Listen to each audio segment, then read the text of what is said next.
Hey everyone, I'm back for another top 10 list, and this time I'm going to be talking about my top 10 favourite movies of 1982, since in terms of the 80s, it's one of my favourite years of cinema from that decade, and I already did 2005 and I did 1984, so let's go with 1982 next. Let's keep this river flowing and let's just get to it. And as always, for your top 10 list, you gotta have your honourable mentions, and my honourable mentions are Monty Python Live at the Holly Bowl, The Snowman, Annie, The Thing, and Poltergeist. Okay films, let's just go with the top 10 list. My coming at number 10 is Rocky 3. Out of all the Rocky films, this one is probably my favourite of the sequels, since I love the song Eye of the Tiger, which is the main theme song for the movie, The Eye of the Tiger. And of course, Sylvester Stallone still does an awesome performance as Rocky, and it's great seeing Rocky compete in more boxing matches and so on. Coming at number 9 is Tron. This is one of my favourite live-action Disney films from the 80s, and Jeff Bridges is great as a computer programmer and a video game developer who gets trapped inside the software and has to find a way to escape it. That's a great story. The special effects are amazing, especially for being one of those early films to use extensive CGI. And yeah, when it comes to sci-fi films of the 80s, Tron's definitely one of my favourites. Alright, number 8 is First Blood. While Rocky showed that Sylvester can be a badass star, Sylvester Stallone can be a badass star, Rambo also showed that he could be an awesome action movie star.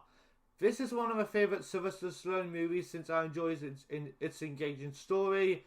The action is great, and yeah, First Blood or Rambo First Blood, whatever you want to call it, is awesome.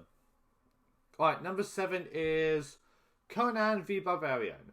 When it comes to 80s fantasy movies, there's a lot of them, but Conan the Barbarian is definitely for me a classic, since Arnold Schwarzenegger is great in this film, and so is James Earl Jones as the villain False Doom. It's epic, it's got great, funny, silly action scenes, and yeah, I love Conan the Barbarian. Number 6, The Last Unicorn. This is another one of those underrated fantasy films, and also a very underappreciated Rankin Bass movie. Of course, they are known for stop-motion holiday specials, but they also made some great 2D animated films during the 80s and so on. And this one is amazing. Sure, yes, it can be dark at times, but still great to watch. The animation is beautiful, the soundtrack is phenomenal, and the voice acting is great, especially from Jeff Bridges, Mia Farrow, Angela Lansbury, and Christopher Lee. And if you haven't seen it, you definitely should. Number 5, The Dark Crystal. That's right, another fantasy film, and this time from Jim Henson, aka the man behind The Muppets, Sesame Street, and Fraggle Rock. And of course, they are very iconic, but The Dark Crystal is one of his amazing films from the man himself. It's got great characters like Jen and Kira. The setting is wonderful, it reminds me of Lord of the Rings in a way. And I even enjoyed the prequel series Age of Resistance, which only lasted for one season, and even though it's a great show, it got cancelled and we never got a second season. Sad. But anyways, moving on to number 4 is The Secret of NIMH. Definitely one of my favourite animated fantasy films, or just favourite animated films, and one of my favourite animated, and probably my favourite animated film from Don Bluth. He did also direct a lot of great other classics like An American Tail, The Land Before Time, and even Anastasia and others, but The Secret of NIMH, which is his first movie he directed, is my favourite. Yes, it's very dark, but still fun to watch. It's got great memorable characters like Mrs. Brisby, Jeremy the Bird, Justin and Nicodemus. The animation is amazing, and if you haven't seen it, you need to do yourself a favour and check it out. Alright, number 3 is Star Trek II The Wrath of Khan. When it comes to sequels that I personally think are better than the original, this one comes to mind the most.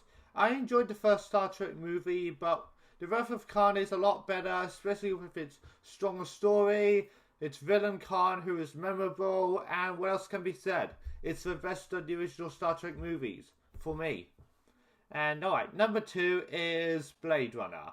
This is one of my favourite Ridley Scott movies and probably one of my favourite sci-fi films of all time. I like its gritty action scenes as well as its story that's, set in the future. And I love Harrison Ford's performance, and I also enjoy the visuals. Even the sequel is pretty good. And my number one favorite movie of 1982 is E.T. the Extraterrestrial. What can I say? It's one of my favorite Spielberg films and another one of my favorite sci-fi movies of all time. It's got a great heartwarming family story about these three kids who find an alien and befriend it and try to get it home. I love John Williams' beautiful score. I love Spielberg's direction.